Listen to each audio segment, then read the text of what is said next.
Со Мицкоски на власт се случува економска катастрофа и финансиски крах.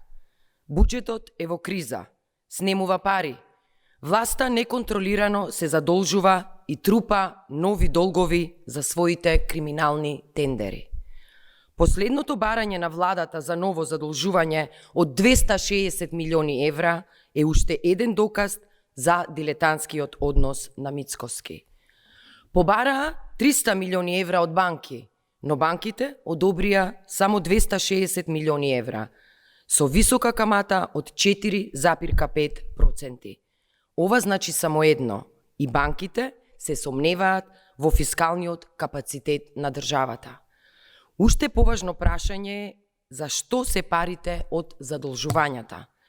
Нема мерки за справување со ценовните шокови, нема повисока минимална плата, нема редовна исплата на плати по јавните институции, се доцни со социјалните трансфери.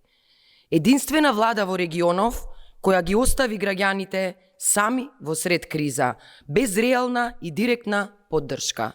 Граѓаните плаќаат се поскапо, а владата нема ниту една сериозна мерка за заштита на стандардот. Синдикалната кошничка достигна речиси 69.000 денари. Инфлацијата руши рекорди, дури 5,7%, а на голем дел од прехранбените производи и над 10%. Доцни повратот на ДДВ кај компаниите. Владата должи близу 20 милиони евра по основ на поврат на ДДВ.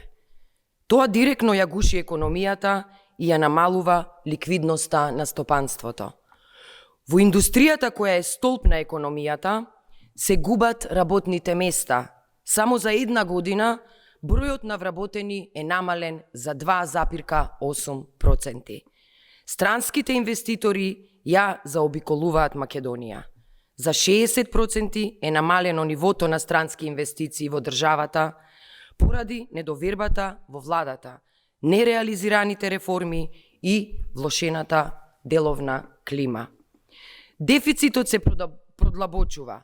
85% реализација на планираниот дефицит уште во мај. Затоа фрчат нови задолжувања, нема пари во буџетот. Ова е економски распад. Наместо промена на политиката, владата на Мицкоски трупа само нови долгови, ја турка земјата во должничко робство. Нивото на јавниот долг влегува во црвена зона.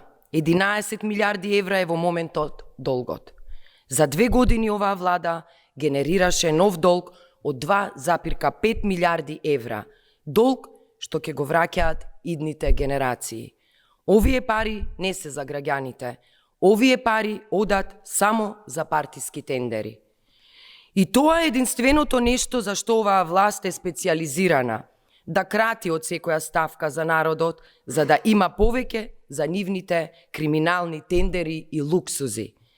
Затоа СДСМ се спротистави на ова ново задолжување.